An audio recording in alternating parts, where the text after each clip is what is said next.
नमस्कार, मी स्नेहल घरपणकर. SP9 मराठीमध्ये आपलं स्वागत. तर पाहूयात आजच्या टॉप 9 न्यूज.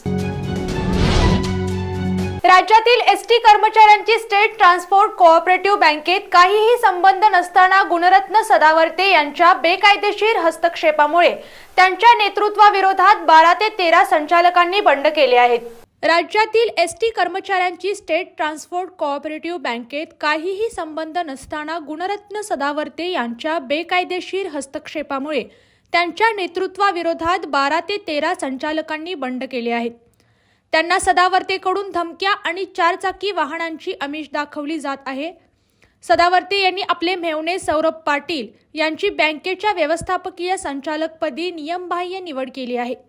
38 कर्मचाऱ्यांची चुकीच्या पद्धतीने निवड केली आहे. अशा पद्धतीने बँकेच्या हिताविरोधातील ठराव रद्द करण्यासाठी बंडखोर संचालक यापुढील काळात सक्रिय असतील, अशी माहिती बंडखोर संचालकांचे प्रवक्ते व एसटी कष्टकरी जनसंघाचे उपाध्यक्ष संतोष शिंदे यांनी शुक्रवारी दिली. कमी संकलन असलेल्या प्राथमिक दूध संस्था अवसायनात काढण्याच्या आदेशाने वाड्या वस्त्या छोट्या गावातील दूध संस्था मोडीत निघणार आहेत. गोरगरीब शेतकऱ्यांचे अर्थकारण हे या दूध संस्थांवर अवलंबून आहे. या संस्था मोडल्या तर त्यांनी दूध घालायचे कोठे असा प्रश्न निर्माण झाला आहे. कमी संकलन असलेल्या प्राथमिक दूध संस्था अवसायनात काढण्याचे आदेश वाड्या वस्त्या छोट्या गावातील दूध संस्था मोडीत निघणार आहेत. गोरगरीब शेतकऱ्यांचे अर्थकारण हे या दूध संस्थांवर अवलंबून आहे. या संस्था मोडल्या तर त्यांनी दूध घालायचे कोठे असा प्रश्न असून अगोदरच लंपी, लाळखुरकत व दुष्काळामुळे दूध झपाट्याने कमी होत असताना दुग्ध विभागाने मात्र किमान 50 लिटर दुधाची अट घातल्याने त्याची पूर्तता करायची कशी असा प्रश्न संस्थांसमोर आहे. दुग्ध विकास विभागाचे सचिव तुकाराम मुंढे यांनी राज्यातील पदुम अंतर्गत नोंदणी असलेल्या संस्थांची स्वच्छता मोहीम हातात घेतली आहे. राज्यातील बंद पडलेल्या व पोट नियमानुसार पूर्तता न करणाऱ्या दूध व पशुसंवर्धन संस्था अवसायनात काढण्याचे आदेश मुंढे यांनी दिले आहेत. त्यानुसार सहाय्यक निबंधक प्रदीप मालगावे यांनी जिल्ह्यातील 1108 संस्थांना मध्यंतरीय अवसायनाचे आदेश काढल्याने खळबळ उडाली आहे. 30 दिवसात याबाबतचा खुलासा करण्याचे आदेश दिले असून वेळेत खुलासा केला नाही तर थेट अवसायनाचाच अंतिम आदेश काढला जाणार आहे. त्यामुळे दुग्ध विभागाकडे वाड्या वस्त्यांवरील दूध संस्था चालकांची रीघ लागली आहे. शिराळा तालुक्यातील बिळाशी येथील अंकुर रोपवाटिकेने इतर वृक्षांसोबत वड, पिंपळ, हुंबर या वृक्षांची मोठ्या प्रमाणात वृक्ष निर्मिती केली असून पर्यावरण समतोल राखण्यासाठी ही बाब महत्त्वाची आहे, असे मत प्रसिद्ध सिने अभिनेते सयाजी शिंदे यांनी केले. शिराळा तालुक्यातील बिळाशी येथील अंकुर रोपवाटिकेने इतर वृक्षांसोबत वड, पिंपळ, हुंबर या वृक्षांची मोठ्या प्रमाणात वृक्ष निर्मिती केली असून पर्यावरण समतोल राखण्यासाठी ही बाब महत्त्वाची आहे, असे मत प्रसिद्ध सिने अभिनेते सयाजी शिंदे यांनी केले. ते नेहरू उद्यान, कोयनानगर येथील माजी वनपाल DK यमगर यांच्याशी झालेल्या भेटीदरम्यान बोलत होते. यावेळी बोलताना सयाजी शिंदे पुढे म्हणाले की सध्या वातावरणातील मोठ्या प्रमाणातील बदल पाहता वृक्ष लागवड करून ती जतन करणे ही आपल्या सर्वांची जबाबदारी आहे. बिळाशीचे माजी वनपाल DK यमगर यांनी सेवानिवृत्तीनंतरही वृक्ष लागवडीसाठी काम करत आहेत. त्यांचे या क्षेत्रातील काम कौतुकास्पद आहे. यावेळी चंद्रकांत शेटे, शंकर भोसले, दत्तात्रय माने, सदाशिव यमगर, सुरेश मगदूम, जयवंत खराडे, धनाजी सुतार, तानाजी खांडेकर आणि लोहार आदी उपस्थित होते. श्री अंबाबाई मंदिर विकास आराखड्यासाठी मंजूर झालेल्या 80 कोटी रुपयांच्या निधीपैकी 40 कोटी निधीचा पुरवणी मागण्यात समावेश झाल्याचे वृत्त आहे. जर हा निधी पुरवणी मागण्यांद्वारे मंजूर झाला तर उर्वरित कामे मार्गी लागण्याचा मार्ग मोकळा होईल. श्री अंबाबाई मंदिर आराखड्यासाठी मंजूर झालेल्या 80 कोटी रुपयांच्या निधीपैकी 40 कोटी निधीचा पुरवणी मागण्यात समावेश झालेले वृत्त आहे. जर हा निधी पुरवणी मागण्यांद्वारे मंजूर झाला तर उर्वरित कामे मार्गी लागण्याचा मार्ग मोकळा होईल. कोल्हापूर शहरातील श्री अंबाबाई मंदिर परिसराचा 80 कोटींचा विकास आराखडा महाविकास आघाडी सरकार असताना मंजूर झाला असून त्यापैकी 10 कोटींचा निधी प्राप्त झाला आहे. त्यातून ताराबाई रोडवर बहुमजली वाहनतळ उभारण्यात येत आहे. वाहनतळाचे काम पूर्ण होत आले असून आता दुसऱ्या टप्प्यात भक्तनिवास, दर्शन रांग तसेच व्हीनस कॉर्नर गाडी अड्डा येथे वाहनतळ निर्माण करण्यात येणार आहे. दुसऱ्या टप्प्यातील कामे पूर्ण करण्यासाठी महापालिका प्रशासनाकडून निधीची उपलब्धता व्हावी म्हणून पाठपुरावा करण्यात येत आहे. 80 कोटींपैकी 10 कोटींचा निधी प्राप्त झाला, तो खर्चही करण्यात आला आहे.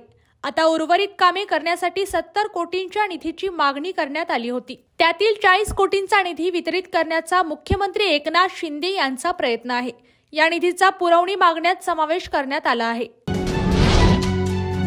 लाचखोर शिक्षणाधिकारी किरण अनंत लोहार याच्या पाचगाव येथील घराची झडती घेण्यात आली असून लाचखोर प्रतिबंधक विभागाच्या सोलापूर आणि कोल्हापूरच्या पथकाने बुधवारी रात्री उशिरापर्यंत केलेल्या कारवाईत लोहार याच्या घरात 4 लाखांची रोकड आणि मालमत्तांची कागदपत्रे जप्त केली असल्याचे लाचलुचपत प्रतिबंधक विभागाचे उपअधीक्षक सरदार नाळे यांनी सांगितले. लाचखोर शिक्षणाधिकारी किरण अनंत लोहार याच्या पाचगाव येथील घराची झडती घेण्यात आली. लाचलुचपत प्रतिबंधक विभागाच्या सोलापूर आणि कोल्हापूरच्या पथकाने बुधवारी उशिरापर्यंत केलेल्या कारवाईत लोहार याच्या घरातून 4 लाखांची रोकड आणि मालमत्तांची कागदपत्रे जप्त केली. यांच्या अन्य मालमत्तांवरही जप्तीची कारवाई होणार असल्याचे लाचलुचपत प्रतिबंधक विभागाचे उपअधीक्षक सरदार नाळे यांनी सांगितले. लाचखोर शिक्षणाधिकारी किरण लोहार याची चौकशी सुरू असून त्याच्याकडे 5,86,00,000 बेहिशेबी मालमत्ता असल्याचे स्पष्ट झाले. त्यानुसार सोलापुरात त्याच्यासह पत्नी आणि मुलावर गुन्हा दाखल करण्यात आला आहे. लाचलुचपत प्रतिबंधक विभागाने लोहार याच्या पाचगावातील घरावर छापा टाकून झडती घेतली. या कारवाईत 4 लाखांची रोकड पथकाच्या हाती लागली असून तसेच 4 कार मिळाले आहेत. यातील 2 कार लोहार याच्या नावावर आहेत तर 2 कार अन्य नातेवाईकांच्या नावावर आहेत. मुंबईतील प्लॉट, पुण्यातील प्लॉट याचीही कागदपत्रे मिळाल्याची माहिती उपअधीक्षक नाळे यांनी दिली. लोहार याने त्याच्या काही नातेवाईकांच्या नावे मालमत्ता खरेदी केल्याची शक्यता आहे. त्या दृष्टीने तपास सुरू असून गैरमार्गाने मिळवलेल्या सर्व मालमत्ता जप्त केला जाईल असे उपअधीक्षक नाळे यांनी सांगितले. आपल्या विविध मागण्यांसाठी 4 डिसेंबर पासून अंगणवाडी कर्मचाऱ्यांचे काम बंद आंदोलन सुरू आहे. दरम्यान काल शुक्रवारी जिल्ह्यातील अंगणवाडी सेविका आणि मदतनीस यांनी दुपारी 12:15 वाजता मुख्य बसस्थानक नजीक दाभोळकर चौकात रास्ता रोको आंदोलन केले. आपल्या विविध मागण्यांसाठी 4 डिसेंबर पासून अंगणवाडी कर्मचाऱ्यांचे काम बंद आंदोलन सुरू आहे.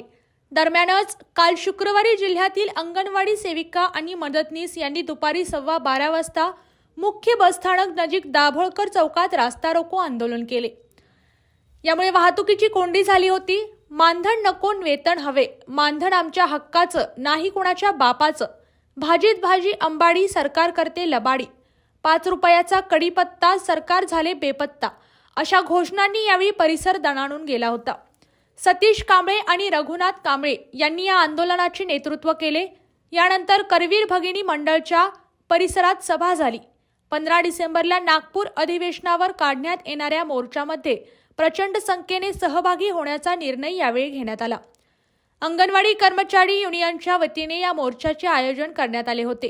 याच पद्धतीने अंगणवाडी कर्मचारी संघ यांच्या वतीने हे कोल्हापूरमध्ये जिल्हाधिकारी कार्यालयासमोर विविध मागण्यांसाठी आंदोलन सुरूच आहे.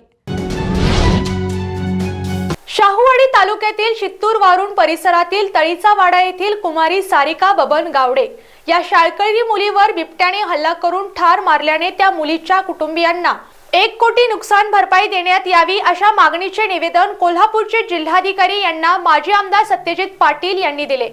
माजी आमदार सत्यजित पाटील सरुडकर शाहूवाडी तालुक्यातील शित्तूर वारुण परिसरातील तळीचा वाडा येथील कुमारी सारिका बबन गावडे या शाळकरी मुलीवर बिबट्याने हल्ला करून ठार मारल्याने त्या मुलीच्या कुटुंबियांना 1 कोटी नुकसान भरपाई देण्यात यावी अशा मागणीचे निवेदन कोल्हापूरचे जिल्हाधिकारी यांना माजी आमदार सत्यजित पाटील सरुडकर त्यांनी दिले आहे. याबाबत अधिक माहिती अशी की शित्तूर वारुण या परिसरातील तळीचा वाडा येथे 20 नोव्हेंबर 2023 रोजी अचानक या गावामध्ये बिबट्याने प्रवेश करून कुमारी सारिका गावडे या शाळकरी मुलीच्या घराजवळ आल्याने त्या बिबट्याने कुमारी सारिका गावडे या मुलीवर हल्ला केल्याने ती मयत झाली आहे. सारिका गावडे हिच्या कुटुंबियांना शासनाकडून 25 लाख तटपुंजी मदतऐवजी 1 कोटी रुपयांची आर्थिक मदत मिळावी व कुटुंबियातील एका व्यक्तीला सरकारी नोकरीमध्ये समाविष्ट करून घ्यावे.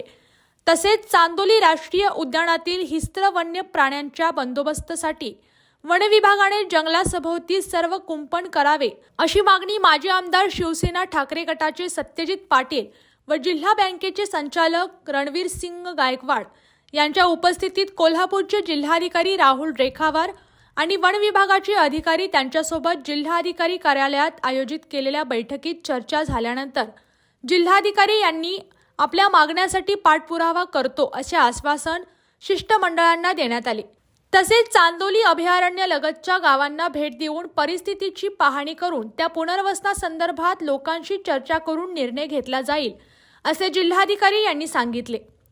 या शिष्टमंडळात विजय खोत, दिलीप पाटील, हंबीरराव पाटील, भीमराव पाटील, जालिंदर पाटील, बाळासाहेब पाटील, अरविंद पाटील, नामदेव ढवळे इत्यादी तालुक्यातील कार्यकर्ते हजर होते।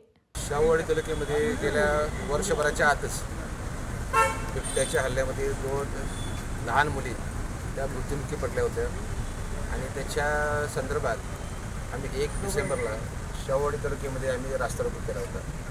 त्या रास्ता रोकोच्या माध्यमातून आमच्या 4 प्रमुख मागण्या होत्या। एक तर या ठिकाणी जी भरपाईची रक्कम शासनानं जी 25 लाख जाहीर केलेली आहे ती अत्यंत तरतुंजी आहे, ती रक्कम तुम्ही 1 कोटी करावी शासनानं। दुसरी आमची मागणी होती त्या मृत्युमुखी पडलेल्या त्या मुलीच्या या संबंधितच्या घरातल्या किमान एकाला शासकीय नोकरी द्यावी। तिसरी आमची मागणी अशी होती संबंध आपल्या हा सह्याद्री व्याघ्र प्रकल्प आहे त्या प्रकल्पाच्या भोवती पूर्णपणे एक सौर कुंपण करावं आणि त्यामध्ये करण सोडण्याची व्यवस्था करावी जेणेकरून आतली जनावरं जी आहेत बिबटे किंवा बाकी जनावरे यांचा बाहेर येण्याचा हा प्रवासाकडे थांबेल। आणि चौथी गोष्ट या ठिकाणी मागणी केली होती की यामध्ये बऱ्याच लोकांची घरं या जंगलामध्ये आहेत, फक्त घर त्यांच्या मालकीचं आहे, तर घराचं अंगण आणि परडे हे सुद्धा सगळं फॉरेस्टमध्ये आहेत। त्यामुळे त्यांना किमान अडचणीच्या काळामध्ये मुख्य रस्त्यावरून पोचायला तो रस्ता सरकारनं हा करून द्यावा। या वन खात्याच्या जमिनी ज्या आहेत त्या महसूल खात्याने आपल्या नावावर करून घ्याव्यात अशा 4 प्रमुख मागण्या होत्या। आणि त्या पद्धतीने आज सन्मान्य कोल्हापूरचे जिल्हाधिकारी, वन्यजीवचे मुख्य वनसंरक्षक, आपल्या प्रादेशिक विभागाचे मुख्य वनसंरक्षक या सगळ्यांची चांगली बैठक झाली। त्या बैठकीमध्ये सगळे ग्रामस्थ होते, बाधित कुटुंबातील लोक या ठिकाणी उपस्थित होती आणि त्या बैठकीमध्ये जिल्हाधिकाऱ्यांनी आमच्या सगळ्या 4ही मागण्यावरती सखोल चर्चा केली आणि त्या माध्यमातून ह्या सगळ्या बैठकीचा इतिवृत्त हा वरती शासनाकडे पाठवायचं कबूल केलेलं आहे आणि ह्या सगळ्या गोष्टी ह्याचा चांगल्या प्रकारे आम्ही पाठपुरावा करू अशा प्रकारची आमची अपेक्षा आहे। मला एवढं सांगायचं या ठिकाणी की आज ह्या बैठकीच्या माध्यमातून आज हा प्रस्ताव शासनाकडे गेलेला आहे, पण शासनाने याच्यावरती तात्काळ हा निर्णय घेणं हे अत्यंत गरजेचं आहे। मला जरूर आशा आहे या ठिकाणी जरी शासनाने ठिकाणी थोडंसं दुर्लक्ष केलं तरी आम्ही ह्याच्या पाठीमागं एक लोकांची चळवळ उभा करू आणि कोणत्याही परिस्थितीमध्ये तो पुढच्या काळामध्ये अशा प्रकारची घटना ही कुठल्याही जिल्ह्यात घडू नये अशा प्रकारची खबर दिली। त्यांनी जिल्हाधिकाऱ्यांना द्यायचं आहे आणि तो अहवाल जिल्हाधिकाऱ्यांवरती शासनाने पाठवायचा आहे। शासनानं आता यासाठी आम्ही थोड्या तक्रारी केल्या आणि त्या वन खात्याने मान्य केलं आहे की ज्या काही त्रुटी असतील ह्या बिबट्या पकडण्याच्या ह्या प्रक्रियेमध्ये ते दूर करतो म्हणून सांगितलं। नुकसान भरपाई लवकर मिळणार का त्यांच्याकडून? नुकसान भरपाई मिळाली, नुकसान वाढीव फक्त मिळालेले आहे। आमची वाढीव मागणी 1 कोटीची आहे। हा प्रस्ताव ते शासनावरती पाठवून आलेला आहे, त्याच्या माध्यमातून आम्ही त्याचा पाठपुरावा करू।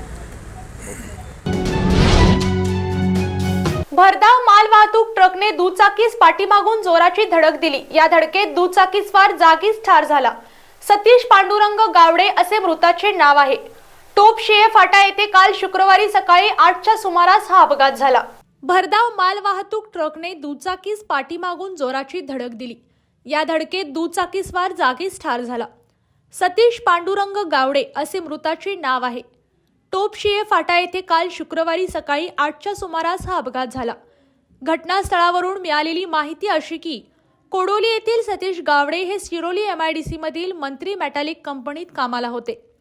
कोडोलीहून दुचाकीने कामावरून जाताना महामार्गावरील टोप येथील एका हॉटेलसमोर आले असता पुण्याहून बंगळूरच्या दिशेने जाणाऱ्या भरधाव मालवाहतूक ट्रकने गावडे यांच्या दुचाकीस पाठीमागून जोराची धडक दिली।